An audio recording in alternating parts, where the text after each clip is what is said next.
قرآن اور رسول اللہ صلی اللہ علیہ وسلم پر یہ الزام عائد کیا گیا کہ یہ شاعرانہ کلام ہے اور محمد صلی اللہ علیہ وسلم شعر و شاعری سے شغف رکھتے ہوئے شعر بولتے ہیں۔ اللہ رب العالمین نے یہ بات فرمائی کہ نہ تو ہم نے محمد صلی اللہ علیہ وسلم کو شعر کہنے کا علم دیا ہے اور نہ ہی یہ ان کی شان کے لائق ہے کہ وہ شعر کہیں۔ یہ قرآن یہ نصیحت ہے اور واضح طور پہ قرآن ہے۔ قرآن کو قرآن کیوں کہا جاتا ہے؟ در حقیقت یہ کتاب ہے جو عام طور پہ دوسری کتابوں سے ممتاز اس لیے ہے کہ یہ قرآن ہے۔ اب قرآن کا معنی اگر ہم جانیں تو ہمیں پتہ لگے گا کہ اسے قرآن کیوں کہا جاتا ہے۔ قرآن کا معنی ہے ایسی کتاب جس کی تلاوت کثرت سے کی جائے۔ دوسرا معنی ہے ایسی کتاب جس کی تلاوت بار بار کی جائے۔ تیسرا معنی ہے ایسی کتاب جس کی تلاوت کثرت سے بار بار اور لگاتار کی جائے۔ اور اسی طریقے سے ہم یہ بھی کہہ سکتے ہیں ایسی کتاب جس پر ہر طرح سے غور و فکر کیا جا سکے، جس پر ایسا کام کیا جائے اسے قرآن کہا جاتا ہے۔ عربی زبان کے اندر ویسے تو قرأ یقرأ کو جواب آتا ہے، اس کا معنی ہوتا ہے پڑھنا۔ مثلا ایک بندہ وہ اخبار پڑھتا ہے تو عربی یہی کہے گا کہ یہ قاری ہے، یہ پڑھنے والا ہے۔ اسی طریقے سے کوئی بندہ انگلش پڑھے گا تو اسے بھی قاری ہی کہا جائے گا۔ لیکن اب آ کر یہ عربی زبان کی لغوی باتیں ہیں۔ اصطلاحی طور پہ ہم قاری اسی کو کہتے ہیں جو قرآن کا پڑھنے والا ہے۔ ہمارے ہاں رائج یہی ہے کہ جو قرآن کا جاننے والا ہے، قرآن کا پڑھنے والا ہے، ہم اسے یا قاری کہتے ہیں، حافظ کہتے ہیں، عالم کہتے ہیں، شیخ الحدیث کہتے ہیں، اسے کوئی ادب والا ہم درجہ دیتے ہیں۔ تو معلوم یہ ہوا کہ یہ قرآن واضح ہے، یعنی یہ قرآن واضح طور پہ تمہارے سامنے رکھا گیا ہے۔ اگر یہ شعر و شاعری ہی ہے تو پھر تم بھی اس جیسا کلام بنا کر دکھا دو۔ اگر یہ شاعرانہ کلام ہی ہے تو اس میں کون سی مشکل بات ہے، اس جیسا قرآن بناؤ۔ لیکن کوئی بھی کافر آج تک یا قیامت کے دن تک وہ اس جیسا قرآن نہیں بنا سکتا۔ اور یہ بات ذہن میں رکھیے گا کہ اس جیسا قرآن بنانے سے مراد یہ نہیں ہے کہ آپ یہ والی آیات نہیں بنا سکتے۔ عربی کلام کے اندر بڑا بڑا حسن بھی ملتا ہے۔ تو کس حوالے سے اللہ رب العالمین کہہ رہے ہیں کہ آپ اس جیسا قرآن بنائیں؟ وہ ہر حوالے سے ہے۔ ایک تو یہ کہ الفاظ کا چناؤ کیسا ہے، دوسرا یہ کہ اس میں حکمتیں کیسی ہیں، تیسرا یہ کہ حکمتوں کے ساتھ ساتھ آیا اس میں نصیحت کا سامان بھی موجود ہے یا نہیں، باتوں میں ربط بھی موجود ہے یا نہیں ہے۔ قرآن کے آپ سارے مقامات کو دیکھیے، کسی مقام پہ قرآن اشارہ کرتا ہے، کسی مقام پہ قرآن تفصیل بیان کر دیتا ہے اسی بات کی، اور دونوں باتوں میں آپ کو تفاوت نظر نہیں آتا، دونوں باتیں سیم ہی ہوتی ہیں۔ ایک جگہ پہ قرآن کچھ کہے، دوسری جگہ پر قرآن کچھ کہے، ایسا پورے قرآن میں کہیں نہیں ہوا ہے۔ جبکہ انسانوں کی مرتب کی ہوئی کتابیں وہ آج کچھ کہتے ہیں تو کل کو کچھ کہتے ہیں، ایک صفحے پہ کچھ لکھا ہو تو اگلے صفحے پہ کچھ لکھا ہوا ہو۔ مراد یہ ہے کہ یہ ہر طرح سے وہ کلام قرآن کا مقابلہ کر سکے، اور لوگوں نے کرنے کی کوشش بھی کی لیکن وہ اس کام میں کامیاب نہ ہو سکے۔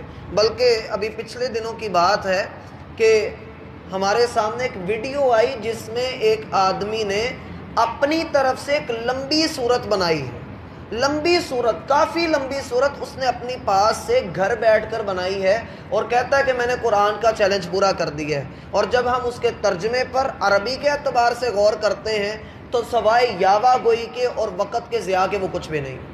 اس کا صرف اور صرف یہ ہے کہ اس کے الفاظ لگتے ہیں کہ جیسے کوئی قرآن پڑھ رہا ہے۔ لوگوں نے کوشش کی تھی، غالباً 1952 کی بات ہے، پاکستان بننے کے بعد یورپ میں سے ایک قرآن ایسا چھاپا گیا تھا کہ جس میں قرآن کی صورتوں کی ترتیب صرف بدلی تھی، صرف صورتوں کی ترتیب بدلی تھی، اور انہوں نے یہ کام بھی اندر جا کر کیا تھا، شروع یا آخر پر یہ کام نہیں کیا۔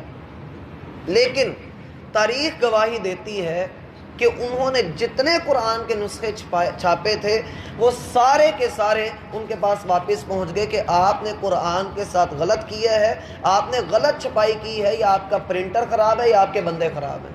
آپ اپنے قرآن کو جو بھی آپ چھاپ رہے ہیں آپ اسے قرآن کا نام نہ دیں۔ تو قرآن جس حالت میں موجود تھا اسی حالت میں الحمدللہ آج تک موجود ہے۔ اللہ رب العالمین اس کا مقصد بیان کرتے ہیں کہ ہم نے اس قرآن کو قرآن کیوں بنایا ہے؟ اس لیے بنایا ہے کہ لِيُنذِرَ مَنْ كَانَ حَيًّا، جو زندہ ہے وہ اس کی باتیں سن کر ڈر جائے۔ ظاہر سی بات ہے کہ نصیحت تو انہی کو کی جاتی ہے جو زندہ ہوں، جو مر چکے ہوں، جو دنیا سے جا چکے ہوں، ان کو نصیحت نہیں کی جاتی۔ یہاں پر جو نقطہ اصل میں اللہ رب العالمین ہمیں دے رہے ہیں وہ یہ ہے کہ ایمان زندگی ہے اور کفر موت ہے۔ قرآن کے ساتھ نصیحت وہی حاصل کرتا ہے جس کے دل کے اندر زندگی کی رمق موجود ہے، جو زندہ دل والا ہے۔ اسی لیے چاہیے کہ ہم دل کی سختی سے اللہ کی پناہ طلب کریں، ہمیں اللہ سے دعا کرتے رہنا چاہیے، اے اللہ میں دل کی سختی سے تیری پناہ طلب کرتا ہوں۔ اور جب دل سخت ہو جائے تو پھر میرا بھائی کوئی نصیحت اثر نہیں کرتی ہے، پھر قرآن بھی بے اثر ہو جاتا ہے، اور انسان قرآن پڑھتا ہے لیکن اس کو اس کا اثر محسوس نہیں ہوتا ہے۔ اس لیے اس کی تاثیر انہی دلوں کے لیے ہے جو زندہ دل رکھتے ہیں۔ اگر آپ چاہتے ہیں کہ آپ کا دل نرم ہو، اگر آپ چاہتے ہیں کہ آپ کے دل کے اندر سختی ختم کر دی جائے اور نرمی، رحم دلی، مودت، بردباری رکھ دی جائے، تو اس کے لیے آپ جس جگہ پر نماز ادا کرتے ہیں، با جماعت جہاں پر آپ نماز ادا کرتے ہیں، کوشش کیا کریں کہ اس جگہ پر زیادہ سے زیادہ دیر بیٹھیں، کوشش کیا کریں۔ رسول اللہ صلی اللہ علیہ وسلم کا فرمان ہے کہ بندہ اپنی جگہ پر بیٹھا رہتا ہے اور فرشتے اس کے حق میں دعائیں کرتے رہتے ہیں جب تک وہ بے وضو نہیں ہو جاتا، جب تک وہ کسی دوسرے سے بات نہیں کر لیتا، یا جب تک وہ اٹھ کر کسی اور جگہ پر نہیں چلا جاتا۔ اس لیے کہا کہ آپ اس قرآن کا بیان کریں، کیونکہ یہ قرآن ایک نصیحت کا سامان ہے ان کے لیے جو زندہ ہیں۔ اب زندگی کے حوالے سے دوسرا نقطہ ہم یہ بھی سمجھ سکتے ہیں کہ اللہ رب العالمین نے اسی سورت کی آیت نمبر 11 میں ارشاد فرمایا، انما تنذر من اتبع الذکر وخشی الرحمن بالغیب، آپ کی نصیحت سن کر وہی ڈرے گا جو اس ذکر کی، اس قرآن کی اتباع کرے گا اور رحمان کو دیکھے بغیر ہی وہ اس سے ڈر جائے گا۔ رحمان کو تو کسی نے نہیں دیکھا، اللہ رب العالمین نے ہمیں کہا کہ ایمان لے آؤ۔ مزہ تب ہے کہ ہم بن دیکھے ایمان لے آئیں۔ دیکھ کر ایمان لانا وہ ایمان لانا نہیں ہوتا۔ ایمان کا معنی کیا ہے؟ مان لینا۔ ایمان کا معنی ہے یقین کر لینا، بھروسہ کر لینا، جو کہہ دیا جائے اس کو مان لینا۔ اللہ کے رسول صلی اللہ علیہ وسلم نے بتلایا ہے کہ قبر تحد نگاہ وسیع کر دی جاتی ہے۔ ہماری عقل میں بے شک یہ بات نہیں آتی، لیکن آپ نے فرما دیا تو اس پر ہمارا ایمان ہے۔ ہمیں تاریخ نے خبر دی، قرآن نے خبر دی کہ 1400 سال پہلے ایک نبی تھا، ہم نے اس کو دیکھا نہیں ہے، لیکن ہم نے مان لیا کہ یہ اللہ کی کتاب سچی کتاب۔ یہ کتاب ہمیں بتاتی ہے کہ جبریل آئے، ہمیں تسلیم کرنا پڑتا ہے۔ اگر ہم کسی ایک ایمان کے جز کو بھی چھوڑ دیں تو پھر ہم ایمان والے نہ رہے۔ ہمارے ایمان کے اندر نقص ہے، اس کتاب کے اندر یا اس دین کے اندر نقص نہیں ہے، کیونکہ پہلی بات ہی ہمیں یہ پڑھائی گئی، ذالک الکتاب لا ریب فیہ، یہ وہ کتاب ہے جس میں شک کی گنجائش نہیں، نہ اس میں شک ہے نہ اس کے ماننے والوں کے ایمان میں شک ہے۔ ہاں جو اپنے کتاب کے اندر شک کرتا ہے اصل میں اس کا اپنا ایمان شک میں پڑا ہوا ہوتا ہے۔ تو کہا لِيُنذِرَ مَنْ كَانَ حَيًّا، آپ اس قرآن کے ذریعے ڈرائیں ان لوگوں کو جو زندہ ہیں۔ لیکن یہ صورت پڑھی مردوں پہ جاتی ہے، یہ صورت ہم پڑھتے مردوں کے اوپر ہیں۔ چاہیے تو یہ تھا کہ ہم اسے زندوں کے اوپر پڑھتے، ہم زندوں کو سناتے کہ اس قرآن کا اصل مقصد کیا ہے، لیکن مردوں کے پاس بیٹھ کر، میت کے پاس بیٹھ کر بلند آواز سے اس کو پڑھا گیا، جو کہ سنت سے قطعاً ثابت نہ تھا۔ اللہ کے رسول صلی اللہ علیہ وسلم سے ایک بات بھی آپ ایسی ثابت نہیں کہ آپ نے یاسین پڑھی ہو کسی میت کے پاس بیٹھ کر یا صحابہ کو حکم دیا ہو۔ اور یہ صورت خود کہہ رہی ہے کہ یہ تو زندوں کے لیے ہے، یہ مردوں کے لیے ہے ہی نہیں۔ جو زندہ ہے میرا بھائی وہی توبہ کر سکتا ہے، وہی اپنی اصلاح کر سکتا ہے، وہی قرآن کی طرف آ سکتا ہے۔ جو مر گیا، جو دنیا سے چلا گیا، اب ہم اس کے لیے دعا ہی کر سکتے ہیں، وہ توبہ نہیں آگے جا کر سکتا، وہ آگے جا کر یہ نہیں کر سکتا کہ وہاں جا کر وہ نمازیں ادا کرے۔ اصل کام زندہ لوگوں کا ہے۔ اس لیے اس قرآن کے مقصد کو یہاں پر بھی سمجھیے کہ یہ زندہ لوگوں کے لیے ہے۔ اب زندگی اور موت کی مثال حدیث میں اللہ کے رسول نے بیان فرمائی ہے، مثل الذی یذکر ربہ والذی لا یذکر ربہ مثل الحی والمیت۔ وہ آدمی جو اللہ کا ذکر کرتا ہے، اللہ کو یاد رکھتا ہے، اور وہ جو اللہ کو یاد نہیں رکھتا، اللہ کا ذکر نہیں کرتا، دونوں ایسے ہیں جیسے ذکر کرنے والے کی مثال زندہ کی مثال ہو اور ذکر نہ کرنے والے کی مثال مردہ کی سی مثال ہو۔ اور اللہ رب العالمین سورۃ الاعراف میں یہ بات ارشاد فرماتے ہیں کہ وہ شخص جو مردہ ہو چکا ہے کیا اس شخص کے برابر ہو سکتا ہے جو زندہ ہے؟ کبھی بھی ایسا نہیں ہو سکتا۔ ہم نے سورہ فاطر کے اندر یہ بات پڑھی کہ انما یستوی الاحیاء والاموات، جو زندہ ہیں اور مردہ ہیں یہ آپس میں برابر نہیں ہیں، اندھیرا اور روشنی آپس میں برابر نہیں ہے، ہدایت اور کفر یہ آپس میں برابر نہیں ہے۔ اللہ رب العالمین نے آپ کو یہ ذکر، یہ قرآن اس لیے دیا ہے کہ آپ اس سے نصیحت حاصل کریں، آپ اس کو پڑھیں۔ میرا بھائی قرآن کا جو اصل مقصد ہے وہ یہ ہے کہ آپ اس کو ترجمے سے پڑھیں، آپ اس کی گرامر کے اوپر غور کریں، آپ اس کی تجوید کے اوپر غور کریں۔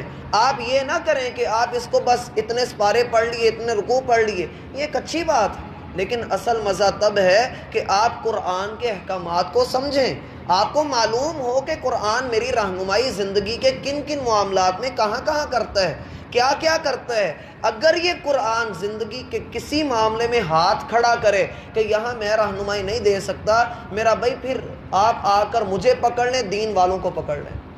لیکن ممکن نہیں ہے، آج تک کوئی یہ کہہ نہیں سکا کہ زندگی کا کوئی معاملہ ہو اور اس دین نے رہنمائی نہ دی ہو، ہر رنگ میں رہنمائی دیتا ہے۔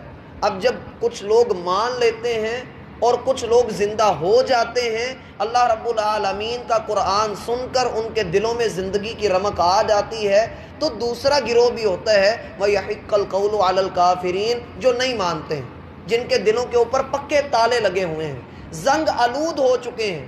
اللہ رب العالمین فرماتے ہیں پھر انکار کرنے والوں پہ اللہ کی حجت قائم ہو جاتی ہے۔ وہ حجت کیا ہے؟ کانوں میں آواز پڑ گئی حی علی الصلاح حی علی الفلاح، اب اس کے آگے تیرا میرا امتحان ہے کہ مسجد میں چل کر آتا ہے یا نہیں آتا۔ جو چل کر آ گیا وہ تو حی علی الفلاح کامیاب ہو گیا، جو نہیں آیا وہ پھر جس طرف بھی جا رہا ہے اس کو اپنا پتہ ہے کہ میں کس طرف جا رہا ہوں۔ اس لیے بندے کو چاہیے کہ بندہ اللہ رب العالمین کے ساتھ مخلص ہو اور کافروں کا سا رویہ اختیار نہ کرے۔ اللہ رب العالمین نے قرآن میں یہ بات ارشاد فرمائی ہے، لا تکونوا کالذین قالوا سمعنا وهم لا يسمعون، ان لوگوں کی طرح نہ ہو جاؤ جو کہتے ہیں کہ ہم نے سب کچھ سنا لیکن حقیقت یہ ہے وہ کچھ نہیں سنتے۔ اذان سبھی کو آواز جاتی ہے، قرآن کی آواز سبھی کو آتی ہے، سب کو پتہ ہے کہ جھوٹ نہیں بولنا ہے، دین کے سارے معاملات کا علم سبھی کو ہے، لیکن اس کے باوجود عمل نہ کرنا، تو ایسے بندے کو ہم کہتے ہیں کہ یہ پڑھا لکھا جاہل ہے۔ ہم اسے یہی کہتے ہیں نا، اس کے علاوہ تو ہم کوئی نام اس کو نہیں دیتے۔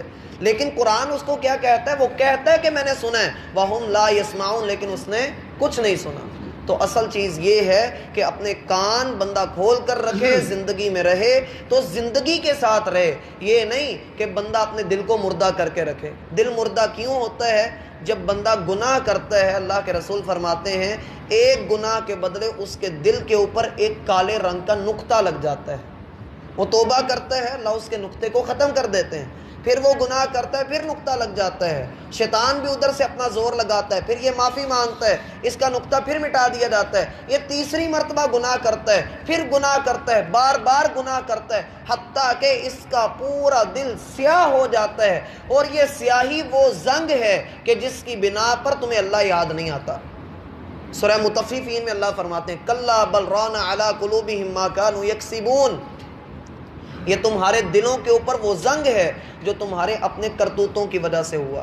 ہم آج کل بڑے پریشان ہیں کہ معیشت ڈوب رہی ہے، ہم بڑے پریشان ہیں کہ کاروبار نہیں ہے، گھروں کے اندر بے سکونی ہے، ملک کے اندر بد امنی ہے اور سرحدوں کے اوپر جنگ کا خدشہ لاحق ہوا ہے، یہ سارا کچھ کیا ہے؟ سورہ آل عمران میں اللہ رب العالمین فرماتے ہیں اولما اصابتکم مصیبۃ قد اصبتم مثلیھا قلتم انا ھذا، تم کہتے ہو کہ یہ اتنی مصیبتیں کہاں سے آ گئیں؟ ہم یہ کہتے ہیں، قرآن کہہ رہا ہے قلتم انا ھذا، تم کہتے ہو کہ یہ مصیبتیں کہاں سے آ گئیں؟ قل، اے محمد ان سے کہیے، ہوا من عند انفسکم، یہ تمہارے اپنے کرتوتوں کے نتائج ہیں جو تمہارے سامنے آ رہے ہیں۔ تو ہمیں اپنی اصلاح کرنی ہے، بجائے یہ کہ ہم ریلیاں نکالیں، احتجاج کریں۔ میرا بھائی آپ تاجر لوگ ہیں، آپ کو چاہیے کہ آپ اپنی دکانوں پر یا آپ اکٹھے ہو کر اجتماعی طور پہ پوری قوم کو توبہ کی ضرورت ہے، اجتماعی طور پہ استغفار کی ضرورت ہے، اللہ سے مغفرت طلب کیجئے۔ یقیناً مغفرت اور استغفار کے ساتھ رزق کے دروازے کھلتے ہیں، جس در پہ دروازہ کھٹکھٹایا جاتا رہے وہ در کھل جاتا ہے، اور وہ رب وہ رحیم و کریم رب ہے، دستک دینا بند نہ کیجئے، ان قریب دروازہ کھل جائے گا، بھروسہ کیجئے اللہ رب العالمین